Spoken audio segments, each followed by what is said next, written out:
Good evening everyone. आज date है 5 सितंबर 2023 और आज का एडिटोरियल की हेडलाइंस है G2 विद इन G20। आपको पता है कि इंडिया में G20 समिट होने वाला है और नई दिल्ली में इसका होस्ट होने वाला है।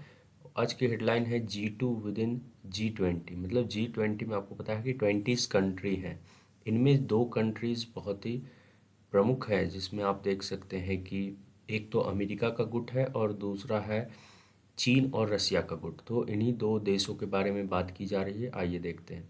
Now with standing Modi's pitch for consensus at the G20 summit, the Ukraine issue has insured that consensus has remain elusive in all ministerial held under the India's presidency दस फार। आपको पता है कि G20 समिट से होने से पहले कई सारे विभागों की अलग अलग समिट होती है।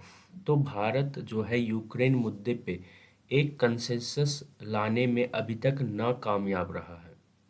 कंसेंसस मतलब कि सभी लोग आपस में सहमति हो सके, तो भारत किसी सभी देशों की सहमति को नहीं कर पाया है।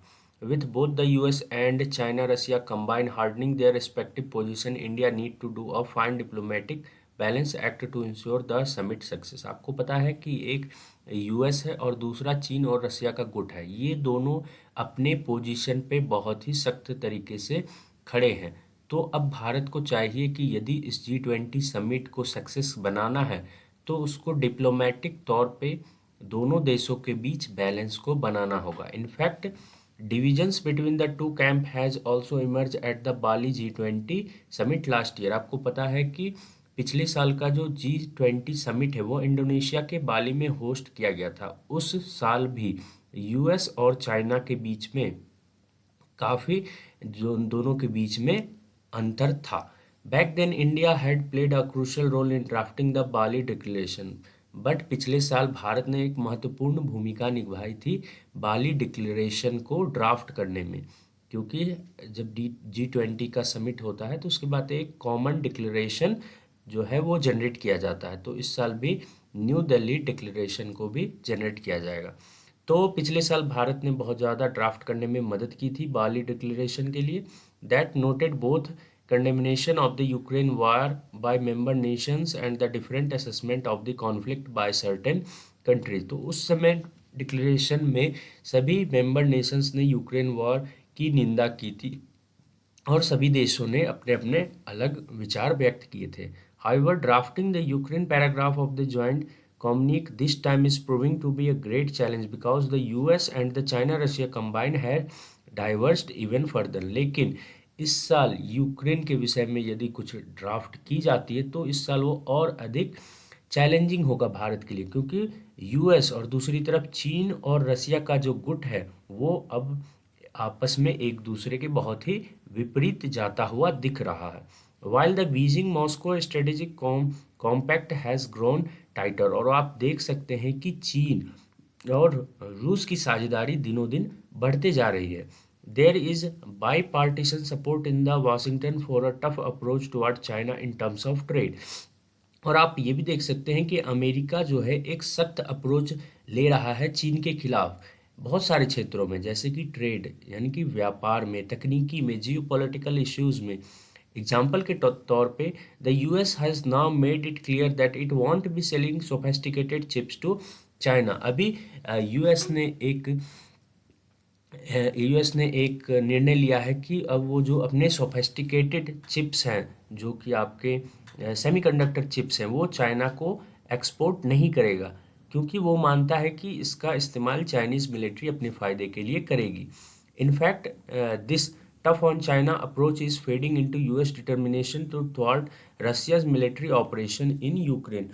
तो यूएस का ये सख्त रवैया चाइना के ऊपर ये दर्शा रहा है कि यूएस जो है रशियन मिलिट्री ऑपरेशंस में यूक्रेन की घोर निंदा करता है, क्योंकि आप जानते हैं कि रसिया और चाइना आपस में बहुत अच्छे मित्र बन चुके हैं। This puts India a tricky spot. यहाँ पे इंडिया एक एक दुविधा वाली स्थिति में पहुँच चुका है। While New Delhi needs Washington support to counter Beijing designs in Asia, it is also depend on Russian military hardware for it forces. आपको पता है कि चीन को काउंटर करने के लिए भारत को अमेरिका की मदद की ज़रूरत पड़ती है। साथ ही साथ आपको ये भी पता है कि हम लोग अपनी मिलिट्री रिक्वायरमेंट्स के लिए रशिया के बहुत सारे जो हैं missiles and different types of army equipments के लिए हम लोग उस पर बहुत ज़्यादा डिपेंडेंट है। But it is increasingly clear that given current zero political relations India will always be a third in any India China Russia trilateral. और आपको पता है कि यदि रूस चीन और भारत के बीच में यदि किसी प्रकार की त्रिपक्षीय वार्ता होती है तो भारत को इसमें तृतीय स्थान ही प्राप्त होगा। Therefore, New Delhi must diversify its supply chain both in military lines and strategic products like API and battery to reduce dependence on Russia and China। इसलिए नई दिल्ली यानी कि भारत को अपने सप्लाई चेन में डाइवर्सिफिकेशन लाना होगा। जैसे कि हम लोग ज़्यादातर मिलिट्री आइटम्स रशिया से मंगाते हैं, तो इसमें हमें डाइवर्सिफाइड करना होगा। साथ ही साथ API यानी कि एक्टिव फार्मास्यूटिकल इंग्रेडिएंट्स, जो कि रॉ मटेरियल्स है किसी भी मेडिसिन को बनाने के लिए, और बैटरीज, लिथियम आयन बैटरीज, ये सारी चीज़ें हम चाइना से इंपोर्ट करते हैं। तो अब हमें इसे इंपोर्ट को डाइवर्सिफाई करना होगा, दूसरे दूसरे कंट्रीज से खरीदने की आवश्यकता है। On G20, India's proposal to include the African Union in the grouping is a good move। आपको पता होगा कि G20 समिट में भारत ने एक बात रखी है कि वह अफ्रीकन यूनियन को G20 समिट में इंक्लूड करना चाहता है। It there appears to be a problem there too, यहाँ पे भी कई सारी दिक्कतें आ सकती है। If the union is allowed in it may temper move to divide the G20 into two camp. यदि अफ्रीकन यूनियन इस G20 संगठन में शामिल हो जाता है तो ये हमारे G20 दो कैंप्स में, दो धड़ों में बट जाएगा। एंड दस keep the focus on the global south, और इसमें ग्लोबल साउथ यानी कि ऐसी कंट्रीज जो कि अभी डेवलपिंग स्टेज में है उनको हम लोग ग्लोबल साउथ कहते हैं, तो ग्लोबल साउथ का हिस्सा इसमें बढ़ जाएगा। But there is no escaping the widening strategy security gulf between the US and China Russia. लेकिन हम लोगों को जो US और चीन रशिया के बीच में स्ट्रेटेजिक जो पार्टनरशिप, जो कि सिक्योरिटी की जो खाई है, इसमें किसी तरह की कमी आने की संभावना नहीं है।